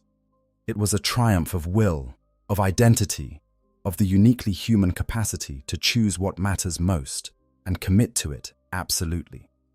The exact mechanism of Horus's defeat varies depending on which version of the lore you consult, but the core elements are consistent. The Emperor found a way to separate Horus from the power of chaos, if only for an instant. He reached through the darkness that had consumed his son and found the last remaining fragment of the real Horus. The boy he had found on Chthoniya all those years ago, the son he had loved above all others. And that fragment, that tiny spark of humanity that the Chaos Gods had not quite managed to extinguish, gave the Emperor the opening he needed. The psychological dimension of this fight is as important as the physical and psychic dimensions. Throughout the duel, the Emperor was not merely fighting Horus. He was fighting his own emotional attachment to his son, at the love and pride and hope that he had invested in the being who had been his greatest champion and had become his deadliest enemy. Every blow he struck was an admission that the son he had raised was gone. Every wound he sustained was a reminder that his own failures had contributed to that loss. The Emperor had to kill not just Horus, but the dream of what Horus had represented, the hope that the Great Crusade would have succeeded, that the Primarchs would have fulfilled their purpose, and that humanity would have ascended to the stars in golden glory rather than descending into 10,000 years of darkness. There is a school of thought in the lore that suggests the Emperor could have killed Horus at any point during their confrontation, but held back because some part of him still hoped that his son could be saved. That his love for Horus, the deepest and most human emotion he possessed, stayed his hand when cold logic demanded that he strike. If this is true, yet it transforms the duel from a simple contest of power into something far more profound. It makes it a story about a father who could not bring himself to destroy his son until every other option had been exhausted, who endured injuries that would have killed a lesser being because he kept looking for a way to win without losing the thing he was fighting for. Some accounts say it was the death of Olanius Pius, a mere mortal human who interposed himself between Horus and the wounded emperor. That showed the emperor the depth of Horus's corruption, that a common man with no power and no chance of survival would willingly sacrifice himself to buy the emperor a single moment more of life, while Horus, who had been given everything, had thrown it all away for the empty promises of dark gods. Other accounts describe the emperor reaching into the warp itself, seizing the stolen power that chaos had poured into Horus, and turning it back against him with a psychic strike of such focused intensity that it not only killed Horus's body, but annihilated his soul, erased him from existence so completely that not even the chaos gods could resurrect him. What is certain is that the emperor won. Horus was destroyed, and the cost was everything. The emperor was mortally wounded. His body, that vessel which had carried the combined souls of 1,000 shamans for nearly 50,000 years, was broken beyond repair. His spine was shattered, his arm was torn away, his face was ruined. Internal organs that had functioned perfectly for millennia were crushed and perforated. Only his psychic will, that indomitable flame that had burned since the dawn of human civilization, kept him alive long enough for his forces to recover him and return him to terror. Rogel Dawn carried his father's shattered body back to the imperial palace, following the emperor's last spoken instructions.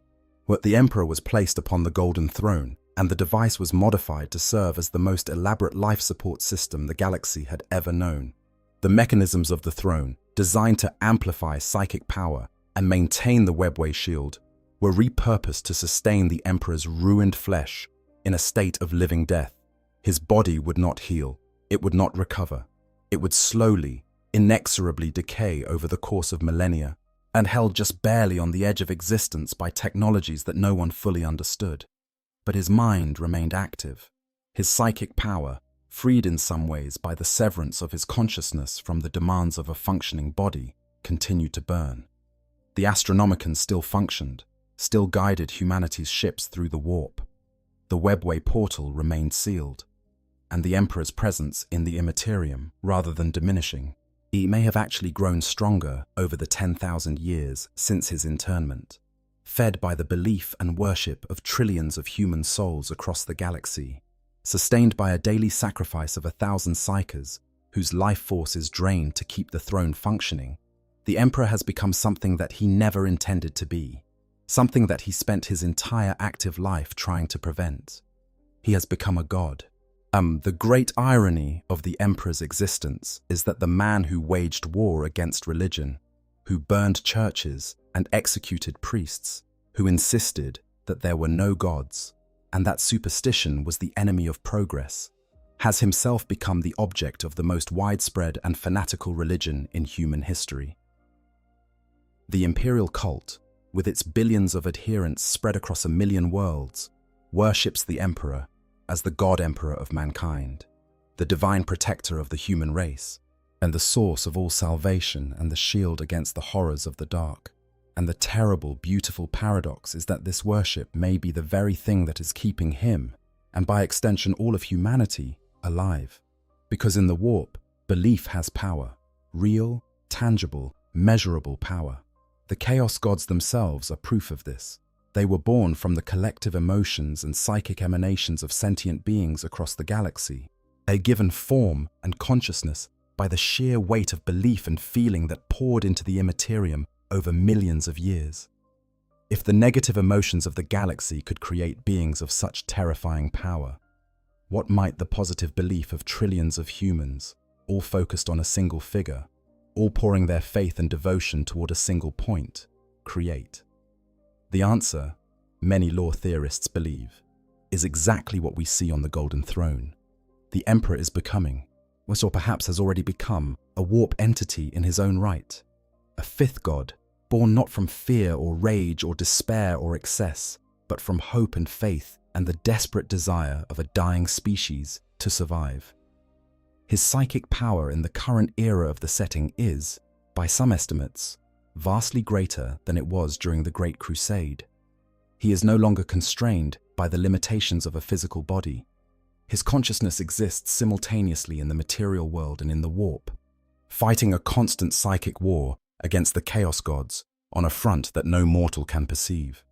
When Reboot Guilliman, Primarch of the Ultramarines, was resurrected in the 41st Millennium and brought before the Emperor on the Golden Throne, his account of the experience was deeply disturbing. The Emperor he encountered was not the father he remembered. The warmth, the humanity, the capacity for connection that Guilliman recalled from the Great Crusade era was gone. But in its place was something vast and cold and overwhelmingly powerful, a consciousness that had been stripped of everything except the absolute focus required to maintain its vigil. The Emperor had become distant, alien, more weapon than man, and Guilliman was left questioning whether there was anything truly human left in the being that sat upon that golden chair. And yet, the Emperor still acts. Saints appear on battlefields across the Imperium, empowered by a golden light that burns demons and strengthens the faithful. The Emperor's tarot still provides guidance to those who can read it. Psykers report receiving visions, instructions, warnings, all from a source they identify as the Emperor's will. On rare occasions, beings of extraordinary power have manifested in the physical world, seemingly directed by the Emperor himself, arriving at moments of crisis to turn the tide of battles that would otherwise have been lost. The most famous of these is the living Saint Celestine, a warrior angel wreathed in golden fire who has died and been resurrected multiple times, always returning at the moment she is most needed. These manifestations suggest that the Emperor's power, even in his current diminished physical state, is greater and more far-reaching than it ever was during the Great Crusade. He is no longer a man wielding psychic abilities. He is becoming something closer to what the Chaos Gods are. An entity of pure psychic will, sustained by belief, empowered by worship, and directed by a purpose that has not wavered in 10,000 years. He is the anathema, the antithesis of chaos, the one force in the galaxy that the dark gods genuinely fear. Because everything they are, he is the opposite. Where they are born from negative emotion, he is sustained by positive belief. Where they seek to consume and corrupt, he seeks to protect and preserve. Where they are infinite in their malice, he is infinite in his determination. The formation of the Great Rift, the massive warp storm that tore the galaxy in half during the events of the Gathering Storm, was accompanied by what many have interpreted as a dramatic increase in the Emperor's active power. The appearance of the rift coincided with a surge in miraculous events across the Imperium, from the resurrection of Reboot Guilliman to an unprecedented number of living saint manifestations, to reports of psychic phenomena that seem to carry the unmistakable signature of the Emperor's will.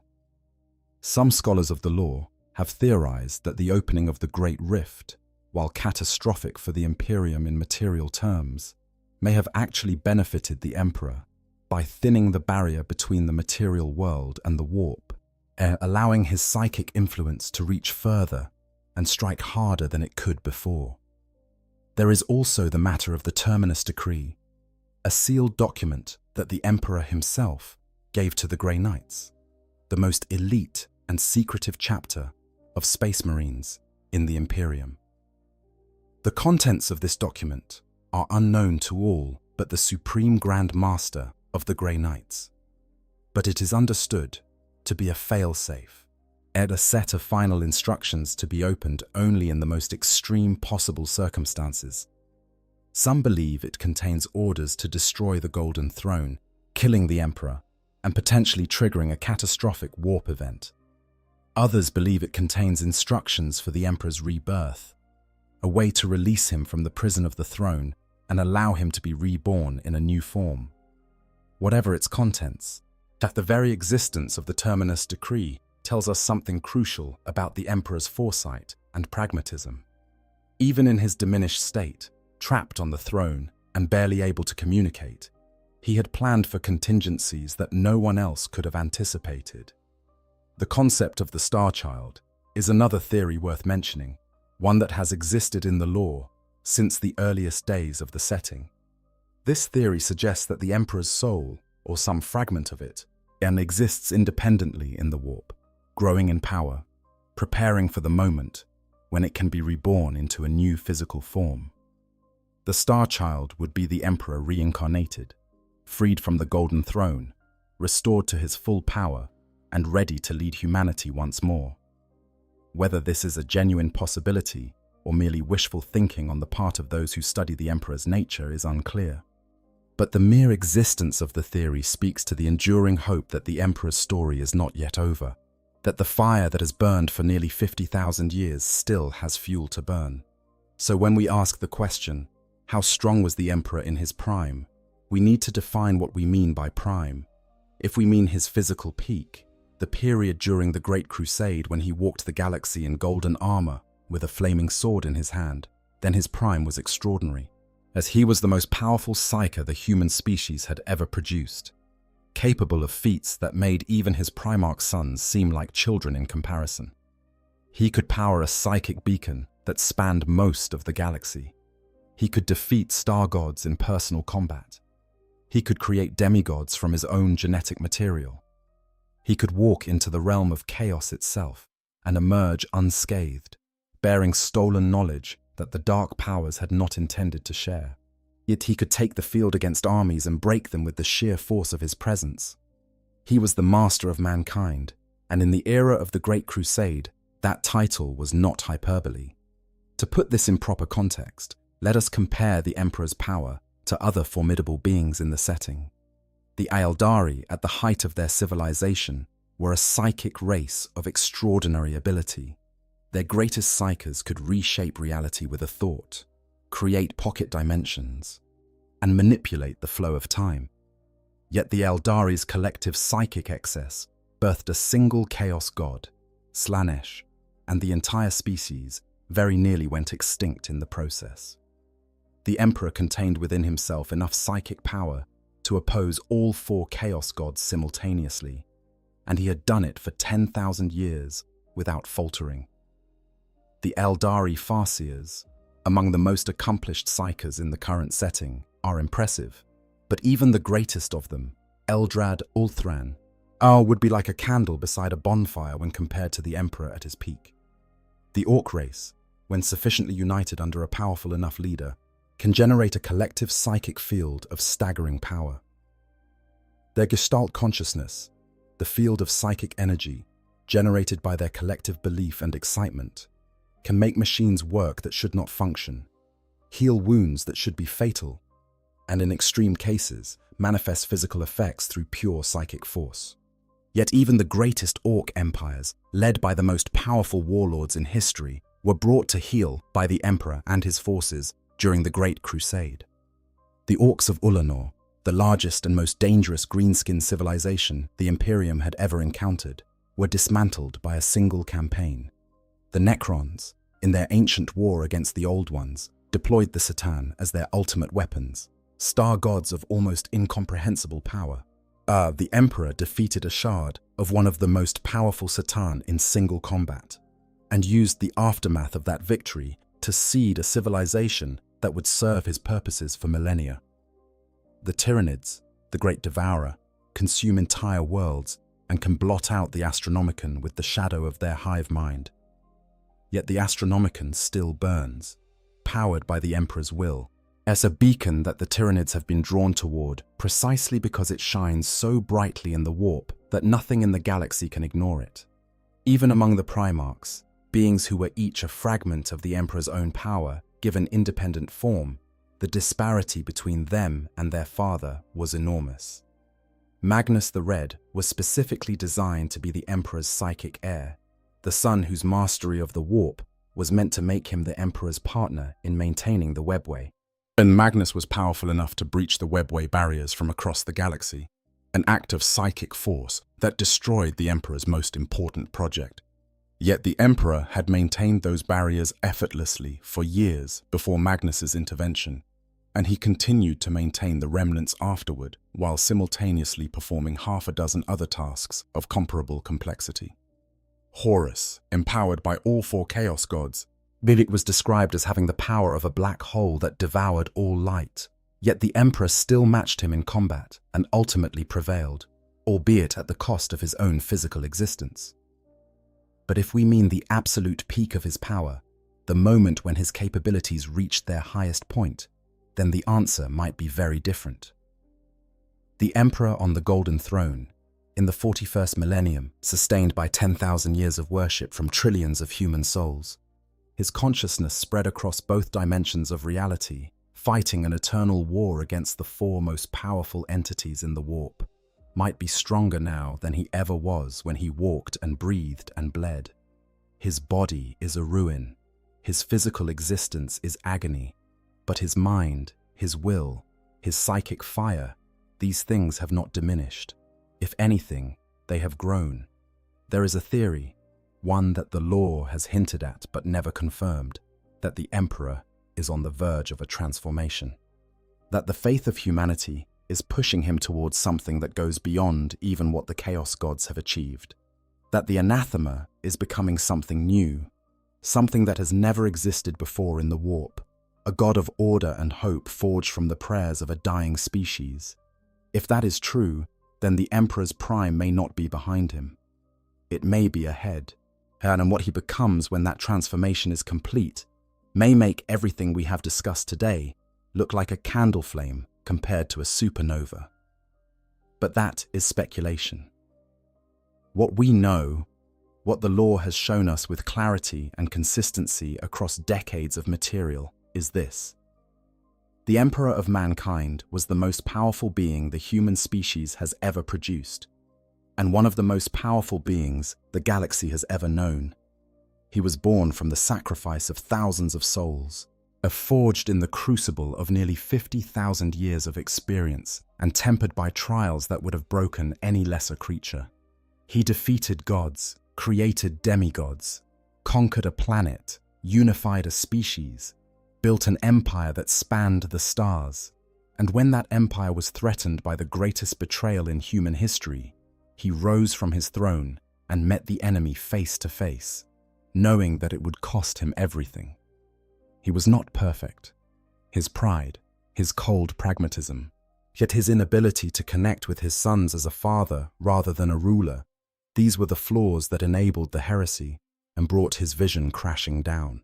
He was ruthless when he believed ruthlessness was necessary, disposing of the Thunder Warriors when they had served their purpose, manipulating the Mechanicum into worshipping him as a god, while simultaneously preaching that there were no gods, keeping secrets from the very beings he expected to trust him unconditionally.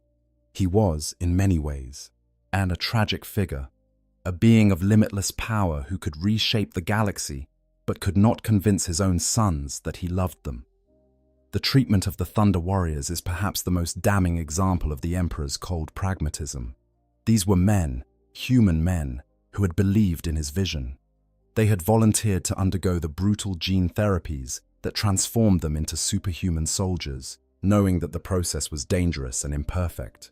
And they had fought and died by the thousands during the Unification Wars, breaking their bodies against the fortress walls of tyrants so that the Emperor's dream of a unified humanity could become reality. And when the wars were over, when terror lay united beneath his banner, the Emperor had them killed. Not all of them.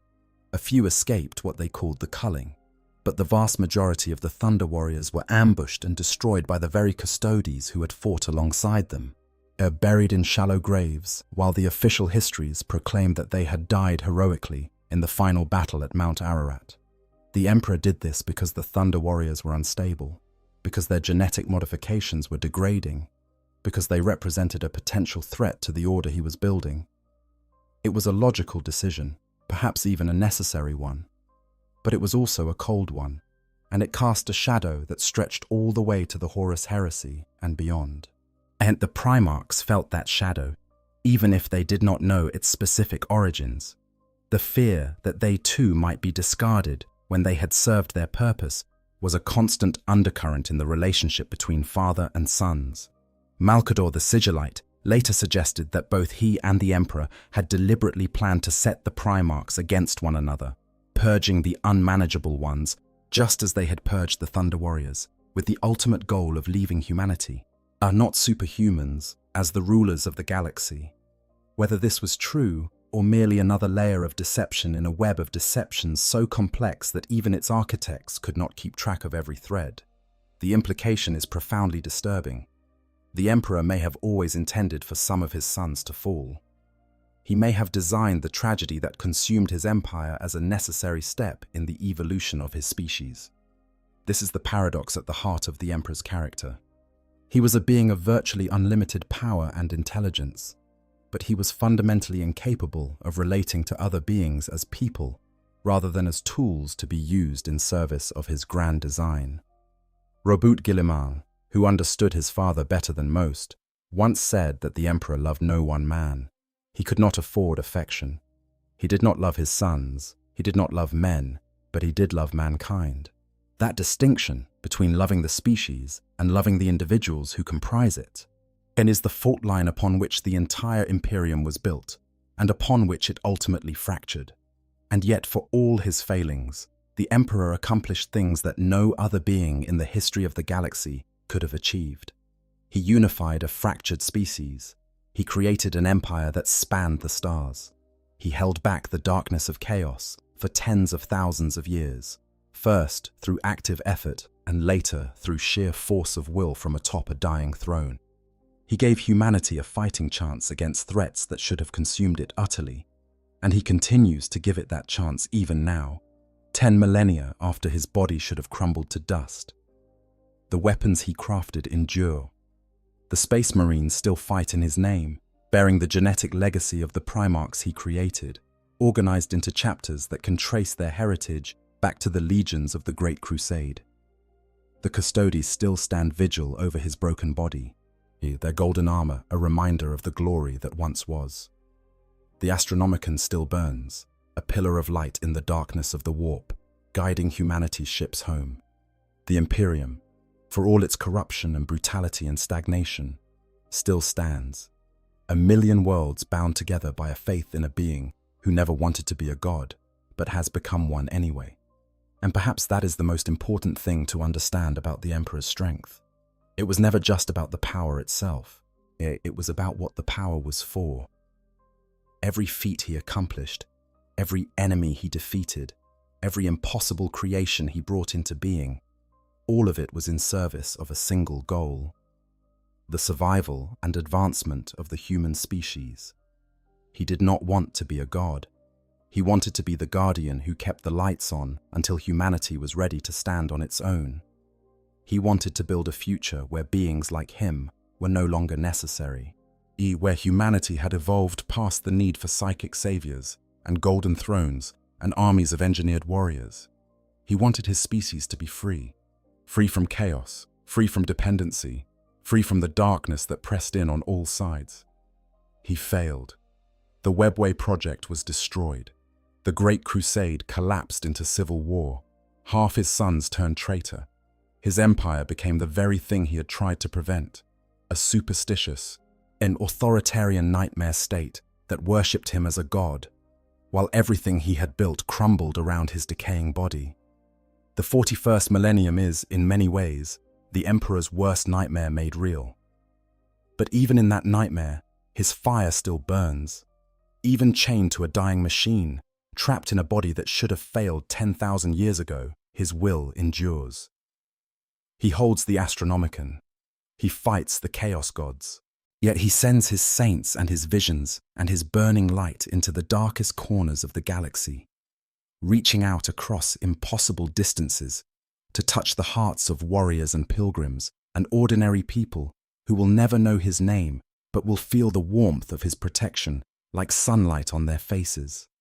The Emperor of mankind, in his prime, was strong enough to reshape the galaxy according to his will. But the thing that makes him truly remarkable, as the thing that elevates him above a mere catalogue of power levels and combat feats, is that even in his darkest hour, stripped of his body, his empire, his sons, and his dreams, he is still fighting, still holding the line, still burning. And as long as that fire burns, there is hope. Even in the grim darkness of the far future, where there is only war, there is one ember that refuses to go out. One flame that the darkness has never quite been able to extinguish. The flame of a man who chose to carry the weight of an entire species on his shoulders, and who carries it still, 10,000 years after the burden should have crushed him. That is the true measure of the Emperor's strength. Not the armies he built, or the gods he fought, or the empires he forged, but the simple, stubborn, magnificent refusal to stop. The refusal to let the darkness win. The refusal to surrender what he loves, even when loving costs him everything. If you enjoyed this deep dive into the power of the Master of Mankind, make sure you hit that like button and subscribe to QON 40,000 for more explorations of the deepest and most fascinating corners of the Warhammer 40,000 universe. We have so much more to cover, so many more stories to tell, and every single one of them is made possible by your support. Drop a comment below and tell me which aspect of the Emperor's power you find most fascinating. Was it the battle with the Void Dragon? Or the creation of the Primarchs? The duel with Horus aboard the Vengeful Spirit? Whatever it is, I want to hear about it.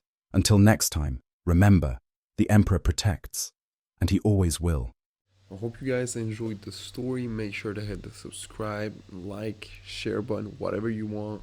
Give me some feedback if there's any. And yeah, sleep well.